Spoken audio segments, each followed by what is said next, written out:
Hello, everyone. Pastor Howie here with another edition of Readings and Thoughts from the Scriptures. The Scriptures in particular being 1 Corinthians, and the subject of this video, 1 Corinthians chapter 9, verses 19 through 23, dealing with Paul's use of his freedom. And so Paul begins with this statement, though I am free and belong to no one. And that's an indication of the fact that he is not free, carefree, and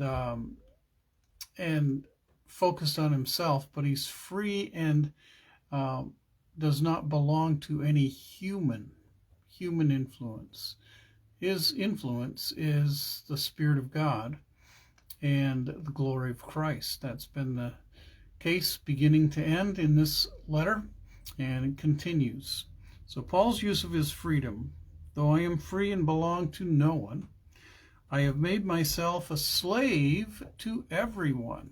He understands the difference between his rights and his freedom and his responsibilities. And he exercises his freedom to be a responsible servant of God for everyone he encounters. And he does this to win as many as possible. Not contests, but souls. To the Jews I became like a Jew to win the Jews. And of course we know Paul is Jewish. But in his conversion and his call to serve Christ as a preacher of the gospel, and in particular in a call designed to carry the gospel beyond the borders of Judaism to the Gentile nations, which is the ultimate fulfillment of Abraham's promise, or God's promise to Abraham, that in you or in your seed all the nations will be blessed. Paul has not turned his back on his Jewish heritage. To the Jews I became like a Jew to win the Jews. He's designing this, and as we see through the rest of the statements, his aim is to build relationships, to build bridges to everyone so that the gospel can be seen by everyone, and not to build bridges between anyone and the gospel. To those under the law, I became like one under the law, though I myself am not under the law, so as to win those under the law. And the meaning of that is that he was a Pharisee of the Pharisees, which means he was definitely a Old Testament law keeper, and actually quite proud about being a law keeper. He grew up, he was educated in the ways of Gamaliel, a Pharisaic teacher in Jerusalem. He persecuted the way, the truth, and the life of Christ because he considered it to be a heretical sect until, of course, he met the Christ he was persecuting. But still, he's building bridges. To those under the law, I became like one under the law, knowing it very well.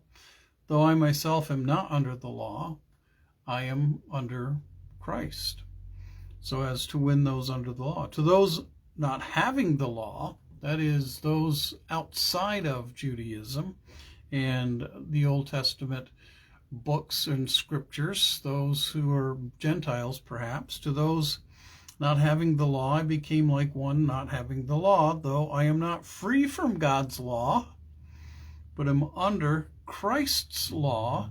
And we have to remember, what is Christ's law? That one, when he was asked, what is the greatest of the law, he responded and said that you shall love the Lord your God with all your heart, with all your soul, with all your mind, and with all your strength. And the second part of the law, the second table of the law, the 10 Commandments have two tables. The table of law in the first 4 commandments, which is directed towards God and our responsibilities towards him. summarized by love God with all your heart, soul, mind, and strength. And the second body of the law dealing with human relationships, starting with parents and all the way down to all of the various sins that are enumerated that interrupt relationships or dishonor or break relationships. So Paul is saying to those who are not under the law, I became like one not having the law, except I am not free from God's law, but I'm under Christ's law. And we all are under Christ's law. Whether we believe in Jesus or not, we will be judged according to Christ's law. And as Christians, we certainly are not called to be judges of others, but we are to be called those who love God, love our neighbors, love even our enemies, so as to win those not having the law. To the weak, I became weak. He didn't necessarily weaken himself. He became understanding of those who were weak and needy. To win the weak, I have become all things to all people, so that by all possible means, legitimate means, by all possible means, I might save some. Paul was realistic. He understood the ways of the world, the flesh, and the devil, and that not everybody is going to believe the gospel. But he was faithful to all classes of people, building relationships with them so that they might at least see the light of glory in the gospel of Jesus Christ. Verse 23, he says, I do all this for the sake of the gospel, that I may share in its blessings. And so I leave you with this question and thought. Do we do all things for the sake of the gospel? Especially living in a world that is given to itself, given to the pleasures and passions of the flesh, and more seemingly given over to the dominance of the devil. May God bless you, that your lives may be lives of building bridges to all those around you for the glory of Christ. Amen.